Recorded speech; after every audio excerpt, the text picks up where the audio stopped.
So we have finally done it. We are here. We are in Malaysia, a full-time traveling family officially now. So in this video, I want to show you that transition period, that 24 hours from leaving the UK to being here in Malaysia, what it looked like, from all the emotions of leaving what you know to all the emotions of not knowing what you're doing and getting here. So that 24-hour period, I want to tell you in this video what it was like. So my intention was to do this video all in vlog style, in the moment, real and raw. I did manage to do that up until getting on that flight, but by the time we'd done a 13-hour flight and got the other side, young kids, trying to find somewhere to eat, get to bed as early as we could, which was really, really late in the end, I just wasn't for filming in the moment. So I'm going to jump back on in a bit and recap that 24 hours with you. So I will see you on the other side. Well, this is it. The day we are leaving the UK to travel full time as a family. Everything we've wanted for this last year, and it's now here. And I'm not going to lie, I feel a bit sick. Apparently the body knows no difference between anxiety and excitement. So when we flip between the two, that's probably why. So I'm feeling it. I'm really feeling it. Really nervous, but really excited. And yeah, we've done a few little last bits today, nipped into the city just to get some last bits like foreign exchange money. What else did we do? Oh, get just some little waterproof coats, get rid of the bulkier ones. That was it really.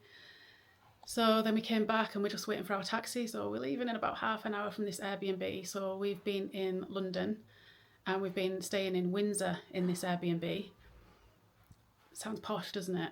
We didn't deliberately head for Windsor. Do you know what it was? We were trying to get out of the congestion charges, the ULEZ fees and all the rest of it, but still be close enough to the airport and still be close enough to the public transport like the train and underground to get into London, which we did yesterday, to go to the Natural History Museum.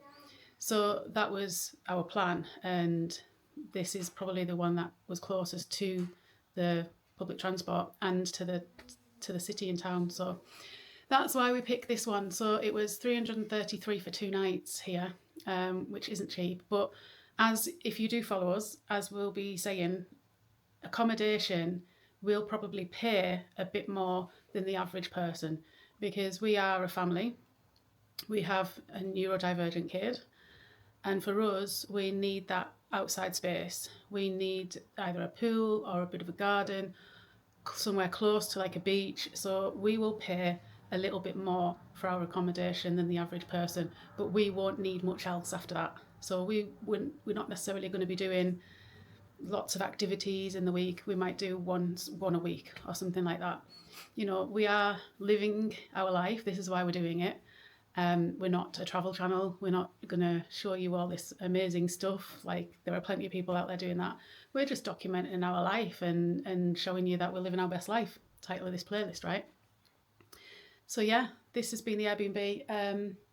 It's been all right. Like, the best thing about it is the location. The bed, this double bed was really hard, and it's got like a waterproof sheet on it.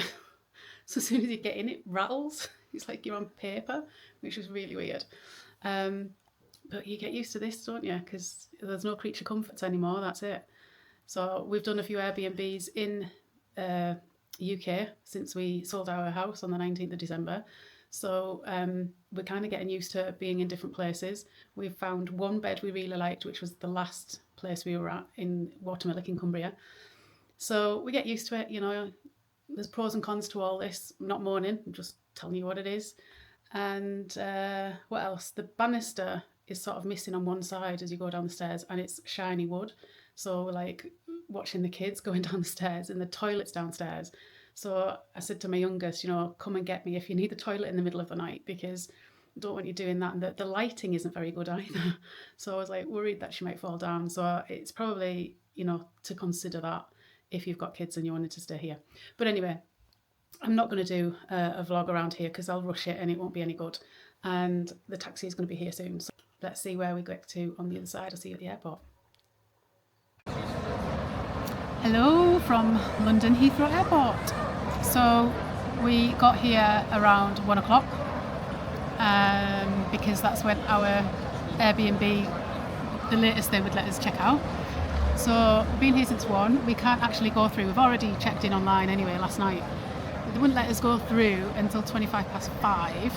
It is now 4:45 and we don't fly until 9:25. So lots of kicking around, lots of time for the nerves to creep up and go and come up in waves and down in waves, yeah. You know, I was feeling a bit sick this morning, feeling a bit sick in the taxi, just through nerves. And I was like, said to Richard, why do you feel so nervous when it's something you've wanted for so long? But you think back to your wedding day, you feel like that, right? I don't know. I guess you have it in your head of how things are going to be, back to expectation. I've talked about that in my videos before.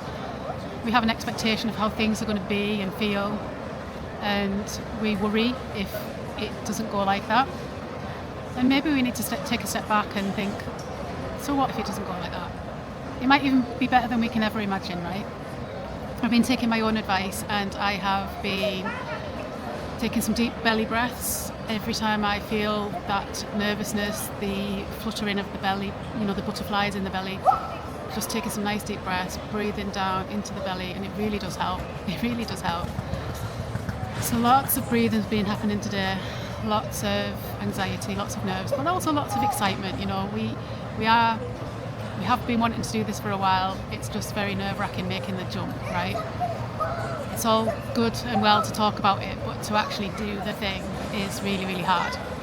So yeah, that's where we're up to at the minute. We're at this place, like I said, before we can even put our luggage through. We're at I guess it's like the arrivals bit. And there's these interactive tables where the kids have been playing on, non-stop being on them.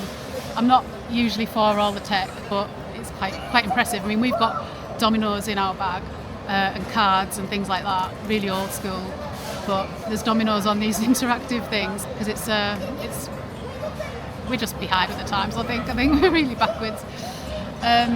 So yeah, feeling a bit better. I've only had 2 hours sleep because I was up till 5 o'clock this morning trying to downsize my weight, really. I've got like lots of books, really. It's more about like paperwork for me. So trying to downsize that last few bits, and my laptop weighs a ton. So my hand luggage, I'm not sure if it's going to meet the weight requirements, but we'll see. Actual checked-in bag's not too heavy. It's all right. So we'll see. I'll see what else I can get rid of. But yeah, feeling a bit better. Just want to get there now. So we've got another 4 or 5 hours till we fly away from here for good. Scary but exciting. See you on the other side. Okay, so we are up to the flight, and it was a good flight. We flew with Malaysian Airlines at 9:25 at night. It was a 13-hour flight, and I got the best deal, as in where I was sitting. The flight wasn't full. It was obviously a night flight, which we chose on purpose. We thought it might be easier with the kids. They could sleep, we could all sleep.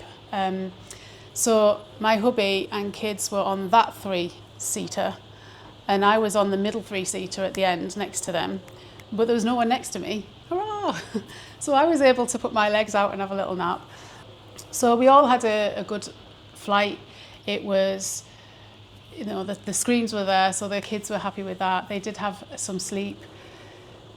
But generally, you know, after having a sleep, waking up, I was like, I looked at the time, I was like, please be halfway there, please be halfway there, and we were. So it was all right, you know, 6 hours had already gone. So that 13-hour stretch wasn't too bad, really. I definitely recommend doing night flights with young children if you feel like you could do it. And we arrived at 6 p.m. local time.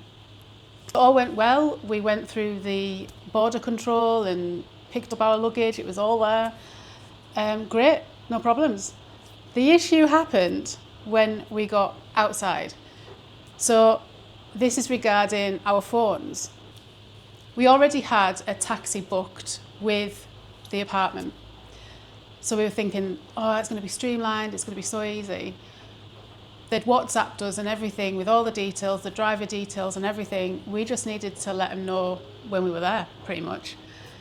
So we got a eSIM before we left with Saley, which hubby got on, because I thought the idea of us getting the eSIM with Saley was that you could do it all. You didn't have to faff about getting, a SIM card from a shop. So we just thought, Richard can get his with Saley because it's on there and you can do it and pay for it. Because all we want it for is literally to get the grabs when we get to the airport. And then when we get to Malaysia, we were informed that getting the actual card itself is cheaper. And as we were going to be here for 3 months, we thought that's what we would do. So we were just going to get Richard on Saley and then we'd both get these cards thereafter. Didn't quite go to plan. So Richard tried to get on Saley and it wouldn't work. And we were like, how are we going to get to contact these people? We were stuck for about a good half an hour. We went inside and got Wi-Fi in the end and managed to do it that way. But what it turns out happened is he didn't have his roaming on. So there's a lesson for you. If you're going to do this, make sure your roaming is on when you've got your SIM for that country, whether it's an eSIM or not. So I'm still to get mine, actually. But I have got 1 gigabyte on it, but I need to top it up. So I'm almost there. So other than that, that's what caused the issues, because we couldn't then notify the person at the apartment that we were on our way. So there was no one to meet us at the airport, at the apartment either.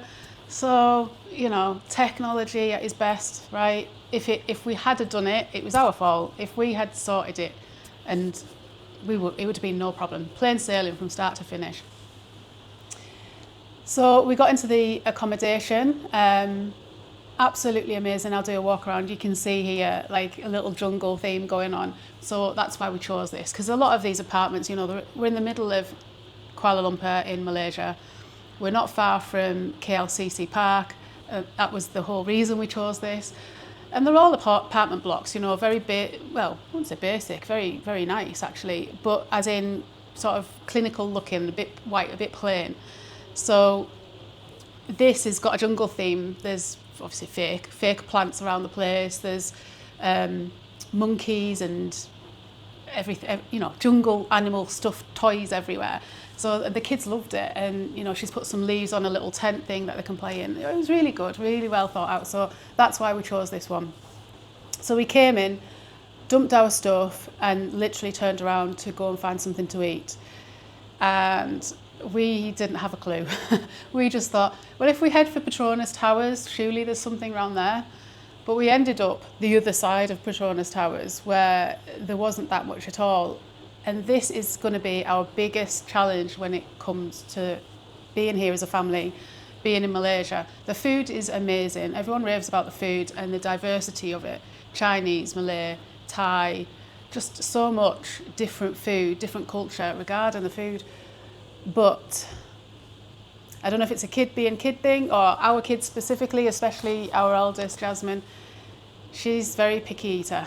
So, and my youngest, Sage, usually copies. It's a lot of beige food, crunchy food. She's not keen on rice. Sage does like pasta, but she often will say no to that because Jasmine says no to it. We know the food situation is going to be difficult here. So, and we don't just want to keep giving her chips and things. So it's something we're going to work on. It's something we're aware of. But after a 13-hour flight, and we're tired, we weren't going to do that battle. So we literally just had four bags of chips each, just fries, and that was it. Just a quick snack and get to bed. Because by the time we got to bed that night, it was after midnight, I think. So yeah, that was it really. That's our 24 hours. And it went really well. I don't think, other than the issue with the SIM card, I don't think it could have been any better. The accommodation's great. I'll do a separate video on that. The location's great. I'm going to put all that out in the next video. So my next video is going to be our first week. So I'll do a separate accommodation video, but I will say in the next video where we are, what the place is like, how we're finding Malaysia, just all of it really that we've done this week, all the activities we've done and how we're finding it, the temperature, all sorts. So if you enjoyed that, stay tuned, subscribe if you haven't, and I'd love to connect with you and bring you along on our journey. Much love. Bye for now.